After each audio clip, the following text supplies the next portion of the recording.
Something you saw a lot of if you watched the coronation is this. The Brits, well, they got some style about them for special occasions, and it's actually protocol, as we're told, to wear a hat in the presence of the crown. But these elaborate headpieces, well, they're not just hats.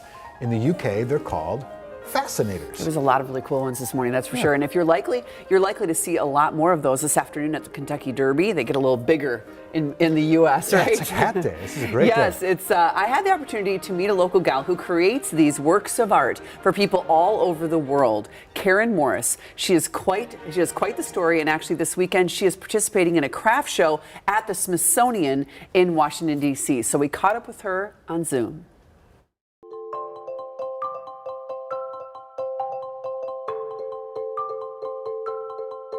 You were born in Hong Kong and then you came to Minnesota. So what got you fascinated with fascinators and hats? Well, actually, I was originally born in Hong Kong, and I have the British background. So we have a lot of horse racing in Hong Kong. So people also wear the hats over there. So, and then also I want to be a fashion designer all the time.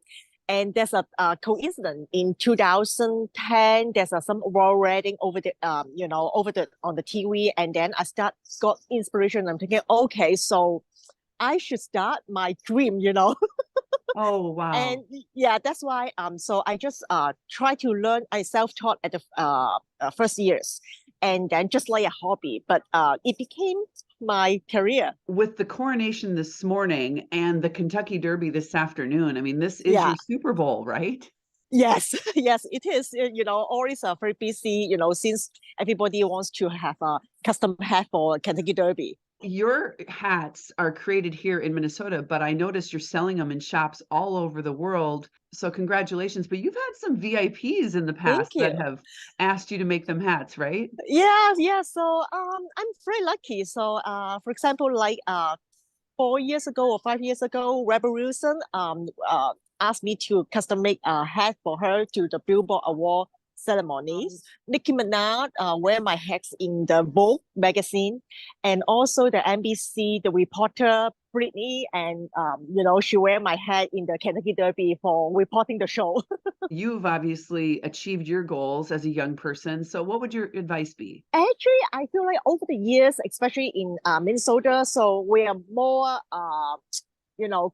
conservative. We are what we are wearing, But I think all the girls should be brave to try something new, Once you wear the hats, and then people just give you a lot of compliments, and then people just, oh, okay, so I need a hat. So people just follow you to buy a hat, wear the hat. So yeah, just be brave.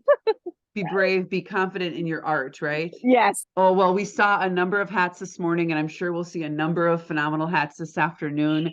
Yeah. And congratulations on your wonderful craft show. And thank you for joining us this morning. Yeah, thank you so much, Belinda.